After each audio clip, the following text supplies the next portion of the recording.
You use your mouth every day, but I bet there are some facts about your mouth that will seriously shock you. So today I'm gonna go over 7 things about your mouth that you probably did not know about. Number 1 is your mouth is dirtier than a toilet seat. Hold on, what? Your mouth is a home to over 700 different types of bacteria. Now don't get me wrong, not all of them are bad. Some of them can be good, but the other ones aren't so good. But here's the shocking part. In terms of total bacteria count, your mouth probably has more than a general public toilet seat. I know, kind of gross, right? Well, don't panic. A lot of these bacteria in your mouth are actually really beneficial. They can help protect your teeth, they help balance our oral environment, they can help break down different foods. But still, that being said, it's a reminder to make sure you take care of your teeth and make sure you brush and floss, because if you don't, then more of these bad bacteria will build up. Number 2 is cavities are contagious. You probably think that cavities just happen when you eat too much sugar or eat too much acid. But actually, the reason you can get cavities is probably from your mom or your dad. And that's because you aren't born with the bacteria that cause cavities.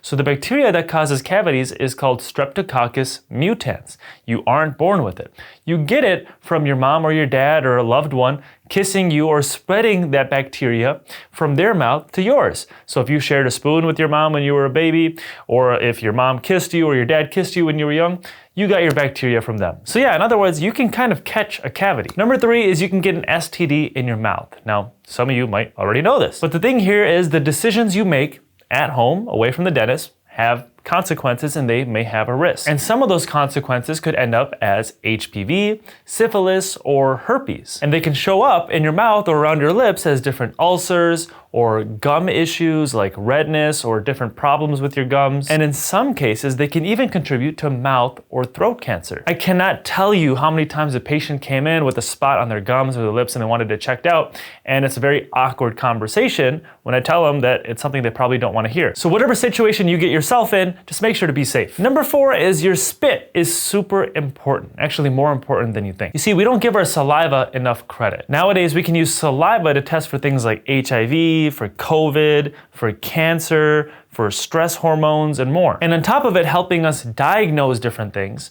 it can also help protect our teeth. Our saliva is like a natural bodyguard for our teeth and our gums.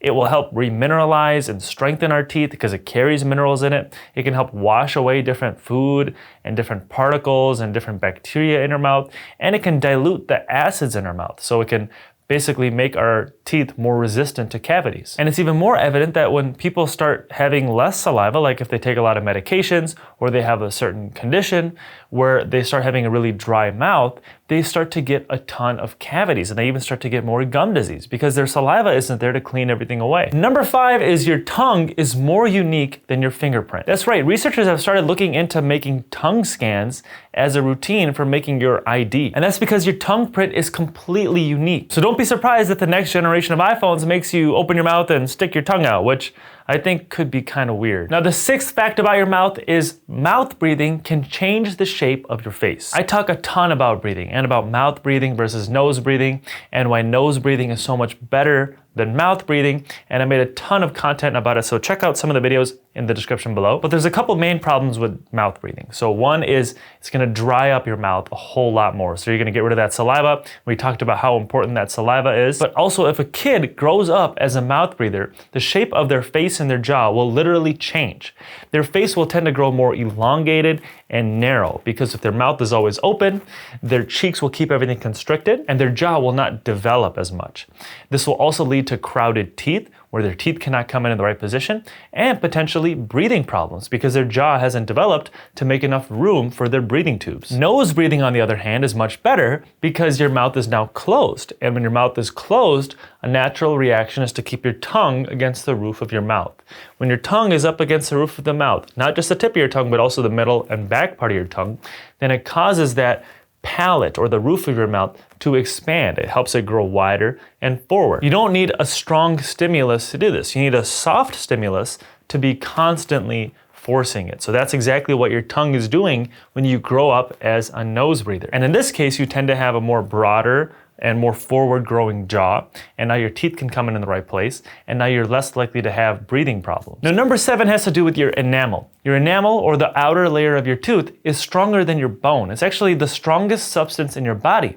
The only caveat is it cannot heal itself. The problem with your enamel is once you get some decay or once part of it chips off or breaks, it's gone for good. You can never get it back. This is why prevention in dentistry is super, super important. And that's why we always preach brushing and flossing and going to your dentist every 6 months, because we want to preserve your enamel. There is nothing out there that can replace your natural enamel. We can try with different porcelain or different ceramics or different composites and different filling materials.